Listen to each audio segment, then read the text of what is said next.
खुद से जीतने वालों को मेरा सलाम। एक बार गौतम बुद्ध अपने संग के साथ तालाब किनारे रुके। वहां एक लड़का अपनी माँ के साथ पानी भर रहा था। लड़के की नजर गौतम बुद्ध पे पड़ी तो उसने प्रणाम किया और उनसे पूछा, मैं जीवन में बहुत कुछ करना चाहता हूँ, लेकिन जब कुछ कर नहीं पाता तो समझ नहीं आता मैं क्या गलती कर रहा हूँ। इसलिए मेरा प्रश्न है कि लक्ष्य को पूरा करने के लिए इंसान को कौन सी कठिनाइयों को पार करना पड़ता है। गौतम बुद्ध ने कहा, जब तक तुम लक्ष्य की ओर कदम नहीं बढ़ाओगे तब तक सफलता से जुड़ा हर प्रश्न, हर उत्तर अधूरा है। गौतम बुद्ध इतना कहकर वहां से चले गए। अगले दिन लड़का माँ के साथ फिर से पानी भरने आया। लड़के ने देखा कि तालाब में सारे कमल एक साथ खिले हुए हैं। लड़के ने तुरंत एक कमल तोड़ लिया और माँ को तालाब का हाल बताया। माँ ने कहा, बेमौसम सारे फूल खिल जाएं, ऐसी घटना मैंने पहले कभी नहीं सुनी। ये अवश्य ही गौतम बुद्ध के प्रभाव से खिले हैं। लड़के ने सोचा, अगर गौतम बुद्ध का ऐसा प्रभाव है तो मुझे इनसे एक बार मिलना चाहिए। शायद वे इन फूलों के द्वारा मुझे प्रेरणा दे रहे हैं। ऐसा सोचकर लड़के ने मन बना लिया और एक सुंदर कमल तोड़कर उसे पानी के छोटे से मटके में रख लिया। उसके मन में तथागत की एक बात गूंज रही थी कि जब तक तुम कदम नहीं बढ़ाओगे तब तक हर प्रश्न, हर उत्तर अधूरा है। लड़के ने माँ से बोला, गौतम बुद्ध ज्यादा आगे नहीं निकले होंगे। मैं जल्दी जल्दी चलूंगा तो एक दिन में उन तक पहुंच जाऊंगा और फिर उनसे मिलकर 2-3 दिन में लौट आऊंगा। ऐसा कहकर लड़का सफर पर चल पड़ा और जल्दी जल्दी चलने लगा। पहली परेशानी, कैसे होगा कैसे होगा। कुछ देर में लड़के ने अपना गांव पार कर लिया। थकने लगा, थोड़ा जोश कम हुआ तो उसकी चाल धीमी हो गई। लड़का चलते चलते जंगल के रास्ते पर आ गया। जंगल के पास पहुंचते ही लड़के को याद आया कि उसने पहले कभी जंगल पार नहीं किया है। लड़का सोचने लगा, जंगल में खतरनाक जानवर होते हैं, अगर रास्ता भटक गया तो मैं क्या करूंगा। मैं फिर गौतम बुद्ध से 2 दिन दूर हो जाऊंगा और अगर वो ज्यादा आगे निकल गए तो मुझे बाकी रास्ते भी नहीं पता। इस तरह मैं उनसे कभी नहीं मिल पाऊंगा। लड़का ये सब खड़े होकर सोचने लगा। तभी लड़के की नजर एक घुड़सवार पर पड़ी। लड़के ने कहा, मुझे जंगल पार करके गौतम बुद्ध को ये कमल देने जाना है, क्या तुम मुझे अपने साथ ले जा सकते हो। घुड़सवार ने कहा, मैं तुम्हें अपने साथ ले तो नहीं जा सकता लड़के, लेकिन तुम्हारी मदद कर सकता हूँ क्योंकि मैं भी उसी तरफ जा रहा हूँ। ये कमल मुझे दे दो, मैं गौतम बुद्ध तक पहुंचा दूंगा।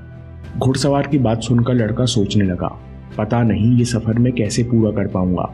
घुड़सवार को कमल दे देता हूँ, ये जल्दी भी पहुंच जाएगा और मेरा काम आसान हो जाएगा। लड़का कमल देने ही वाला था, लेकिन उसे तत्काल याद आया कि इस यात्रा के पीछे, इस कमल के पीछे उद्देश्य क्या है। लड़के ने सोचा, अगर मैं गौतम बुद्ध से नहीं मिल पाया तो सवाल के जवाब कैसे मिलेंगे। ये इतना महत्वपूर्ण सवाल है और मुझे जीवन में एक ही मौका मिला है जो शायद दोबारा ना मिले। जैसे ही लड़के को अपना उद्देश्य याद आया, मन में संदेह और सारे डर शांत हो गए। उसने घुड़सवार से कहा, मेरा गौतम बुद्ध से मिलना बहुत जरूरी है, आप कृपया मुझे जंगल से बाहर निकलने का रास्ता बता दें। लड़का रास्ता समझकर आगे चल पड़ा। यात्रा के पीछे उद्देश्य जानकर उसके चाल में दोबारा तेजी आ गई। बीच बीच में उसके मन में आता, अगर मैं शाम के समय जंगल में भटक गया तो क्या होगा, मैं तथागत तक कैसे पहुंच पाऊंगा। अगर ना मिल पाया तो मैं बेकार में ही यात्रा पर चल पड़ा, मुझे तो वापस लौट जाना चाहिए। पर जब भी लड़के को कैसे होगा के विचार परेशान करते तो लड़का कमल को देखता तो उसे तथागत के चेहरे की शांति और मुस्कान याद आ जाती। उसे याद आ जाता कि जिसके सानिध्य से फूल खिल जाते हैं, जिसके साथ होने से मन को प्रेरणा मिलती है, उनसे कितना कुछ सीखने मिल सकता है। लड़के के सारे संशय वहीं रुक जाते और वो निश्चिंत होकर आगे चल पड़ता। काफी देर चलने के बाद जंगल खत्म होने लगा। लड़के को समझ आया कि जब जब वो यात्रा के उद्देश्य को याद करता है तब तक उसकी मुश्किलें कम हो जाती हैं। लड़के को समझ आया कि ये सबके साथ होता है, चाहे वो छात्र हो या व्यापारी। जब जब इंसान कैसे होगा सोचकर संशय करता है तब तब रुकावटें बड़ा रूप ले लेती हैं। उसने खुद को याद दिलाया कि उद्देश्य याद रखना और छोटे छोटे कदम बढ़ाते जाना कितना जरूरी है। फिर उस लड़के ने चिंता छोड़ दी और सफर में सावधानी से चलने लगा। दूसरी परेशानी, मन बार बार मजे की तरफ भागता है। लड़का चलते चलते काफी थक गया था। दोपहर होने तक लड़के ने जंगल पार किया। थोड़ा आगे चला तो आलीशान कोठी दिखाई दी। वहीं एक सुंदर लड़की टहल रही थी। लड़का उसके पास गया और पानी मांगा, फिर गौतम बुद्ध के बारे में पूछा। लड़की ने कहा, 2 दिन पहले ही बहुत सारे सन्यासी जैसे लोग यहाँ से गुजरे हैं, पर तुम गौतम बुद्ध के पास क्यों जा रहे हो?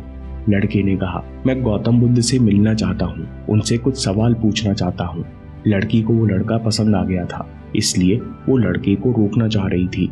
लड़की ने कहा, कमल तो 2 दिन में मुरझा जाएगा और तब तक तुम गौतम बुद्ध के पास नहीं पहुंच पाओगे। इससे अच्छा कि आज शाम को यहाँ बड़ा आयोजन है, यहाँ नाच गाना खाना पीना सब होगा, तुम यहीं रुक जाओ और मुझसे दोस्ती कर लो।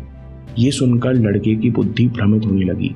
लड़के ने लड़की की सुंदरता को दोबारा निहारा और सोचने लगा कि ये कन्या मुझ में रुचि रखती है, अगर मैं भी इस लड़की से दोस्ती कर लेता हूँ तो जीवन में मजा आ जाएगा।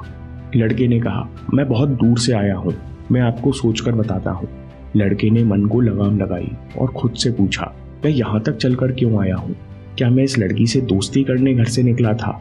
और इसकी दोस्ती कितनी लंबी है किसको पता है? अगर कुछ दिन बाद इसका मन न लगा तो मैं क्या करूँगा? लड़के ने तत्काल कमल को देखा, उसे उद्देश्य याद आया तो विचारों में क्लैरिटी आई।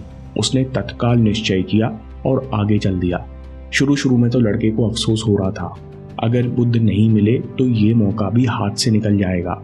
लेकिन जैसे जैसे वो आगे चला उसे समझ आने लगा कि अगर वो थोड़ी देर और वहां रुकता तो उसकी यात्रा बेकार हो जाती। उसे याद आया कि जो भी व्यक्ति और वस्तु आपको उद्देश्य से भटकाए उससे तुरंत दूर हो जाना चाहिए। मन आपको बार बार मौके नहीं देता। प्रॉब्लम नंबर 3, भ्रमित बुद्धि और सेल्फ डाउट। लड़का काफी देर से चल रहा था, अब शाम हो चली थी, इसलिए लड़का जल्द से जल्द गौतम बुद्ध के पास पहुंचना चाहता था। लड़के को रास्ते में जो भी व्यक्ति मिलता उनसे पूछते हुए वो सरपट आगे बढ़ने लगा। उसे लग रहा था कि बस अब पहुंचने ही वाले हैं। तभी एक बुजुर्ग मिले। लड़के ने बुजुर्ग से भी पूछा, मैं गौतम बुद्ध से मिलने जा रहा हूँ। पिछले गांव में एक व्यक्ति ने बताया था कि वो इसी तरफ से गुजरे हैं, वो कितने आगे निकल गए होंगे। बाबा ने कहा, तुमको कोई गलतफहमी हुई है बेटा, इस रास्ते से कोई बड़ा समूह नहीं गया है, लगता है तुम्हें दिशा भ्रम हुआ है, तुम गलत मोड़ पर मुड़ गए हो, अब वापस जाओ और दूसरा रास्ता पता करो। बुजुर्ग की बातें सुनकर लड़का घबरा गया। उसने सोचा कि 2 घंटे पहले कोई बस्ती मिली थी, अब वापस गया तो बहुत पीछे हो जाऊंगा, अब तो अंधेरा होने वाला है, मेरे पास कोई रहने और खाने का साधन भी नहीं है, मेरी पूरी यात्रा बेकार है, मुझे लग ही रहा था कि मैं नहीं कर सकता। लड़का खुद पर डाउट के बादलों में घिर गया। उसके पैरों में किसी ने जैसे भारी बेड़ियां डाल दी हों। उसके मन में बार बार चल रहा था कि मुझे मोड़ क्यों नहीं दिखाई दिया, मुझसे इतनी बड़ी गलती कैसे हो गई, मैं बार बार एक ही गलती क्यों करता हूँ। लड़का वहीं सर पकड़कर बैठ गया। फिर उसे अपनी माँ की बात याद आई कि हर गलती में सीख छुपी होती है, हर सीख जीवन को बेहतर बनाती है। थोड़ा मन शांत हुआ तो लड़का ये बात बार बार दोहराने लगा कि हर गलती में सीख छुपी होती है। हाँ, मुझसे गलती हुई, मैंने जल्दबाजी में सोचा नहीं कि मैं कहाँ चल रहा हूँ, लोगों ने बताया और मैं दौड़ता गया। जैसे ही लड़के ने गलती स्वीकार की उसका मन और शांत हो गया। निराशा और संदेह के बादल गायब हो गए। बैठे बैठे लड़के की नज़र कुछ जानवरों पर पड़ी जो पास की नदी से पानी पीकर लौट रहे थे। ये सब देख लड़के को याद आया कि पहली बार जब गौतम बुद्ध मिले थे तब पानी के पास ही मिले थे, क्योंकि उनके साथ बड़े संघ को बार बार बड़ी मात्रा में पानी की जरूरत पड़ती होगी। लड़का तुरंत समझ गया कि गौतम बुद्ध भी उसी रास्ते से भ्रमण कर रहे होंगे जिस रास्ते पर नदी के घाट और बड़े कुएं हों। लड़का तुरंत खड़ा हुआ। उसने सोचा, वापस लौटने से अच्छा है मैं नदी किनारे रास्ते पर जाकर चलना शुरू कर दूं।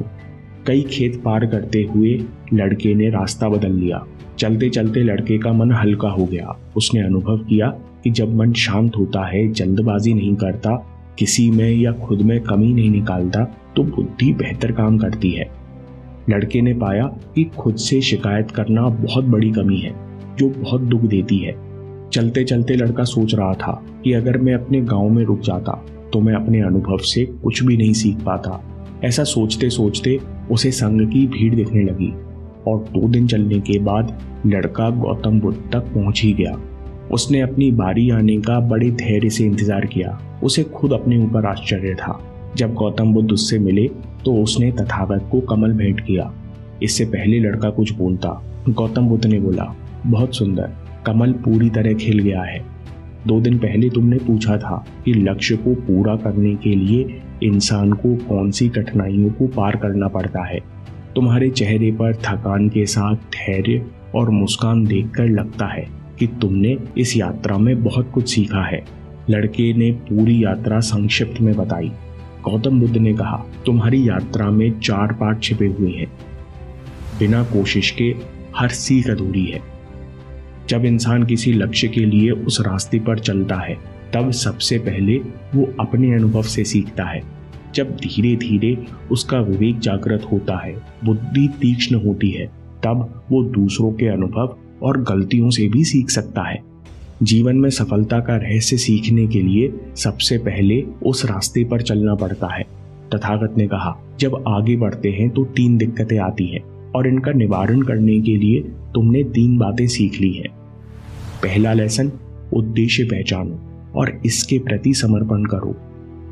जैसे ही तुमने जाना कि फूल देने के पीछे इस यात्रा का एक उद्देश्य है, तो तुम्हारे संशय खत्म हो गए। इसके बाद जब भी तुम फूल को देखते तो तुम्हें उद्देश्य याद आ जाता। गौतम बुद्ध ने कहा, तुमने स्वयं अनुभव से जान लिया है कि सब कुछ तुम्हारे अंदर से प्रकट हो रहा है। लड़का ध्यान से सुनता रहा।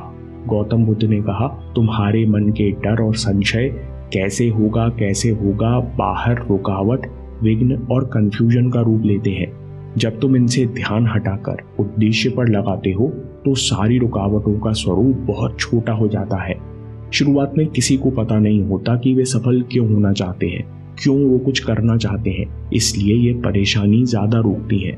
लेकिन जब तुम चलना शुरू करते हो, जैसे जैसे तुम उद्देश्य के प्रति समर्पित होते जाते हो, वैसे वैसे चलते जाना आसान होता है। दूसरी सीख है सेंस प्लेजर्स। मन को भ्रमित होने से बचाओ और बड़े उद्देश्य पर लगाओ। गौतम बुद्ध कहते हैं कि असली शक्ति इच्छाओं को पूरा करने में नहीं बल्कि इनको मिटाने में है। गौतम बुद्ध ने कहा कि जीवन में एक ही फेलियर है, जानते हुए भी सही काम न करना, अपने उद्देश्य के प्रति ईमानदार न रहना।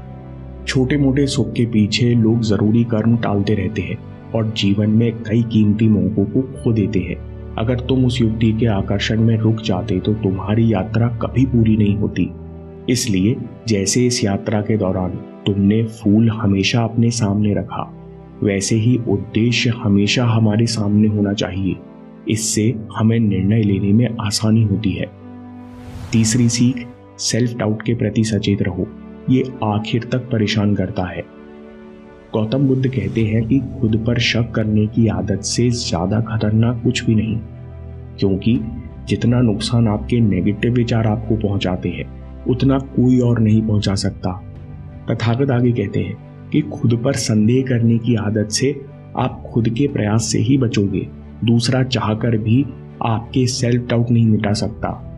सेल्फ डाउट हावी कैसे हो जाता है? जब हम अपनी गलती नहीं स्वीकारते तब तक वो बात हमें परेशान करती रहती है और आखिर में संदेह का बड़ा रूप ले लेती है। जब भी आपको लगे कि मुझसे गलती क्यों हुई, मैं इतना नादान या कमजोर क्यों हूँ, अगर मैं इतना नादान या कमजोर हूँ तो आगे क्या करूँगा, तो सबसे पहले खुद को याद दिलाओ कि हर गलती में सीख छुपी हुई है। सबसे पहले मन को शांत करो, बुद्धि और विवेक का प्रयोग करते हुए उद्देश्य की तरफ बढ़ते चलो।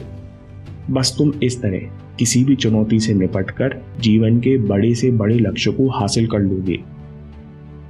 दोस्तों, अगर आपको ये वीडियो पसंद आया तो ग्रैटिट्यूड पर ओशो का अगला वीडियो देखिए कि एक छोटी सी ग्रैटिट्यूड की आदत आपकी पर्सनैलिटी में कितना बड़ा बदलाव ला सकती है। अभी देखिए या बात के लिए सेव कर लीजिए। आपके समय से कोई वीडियो, कोई ऐप, कोई न्यूज़ कीमती नहीं है। मैं काम के किस्से लाता रहूँगा। हम जीतेंगे।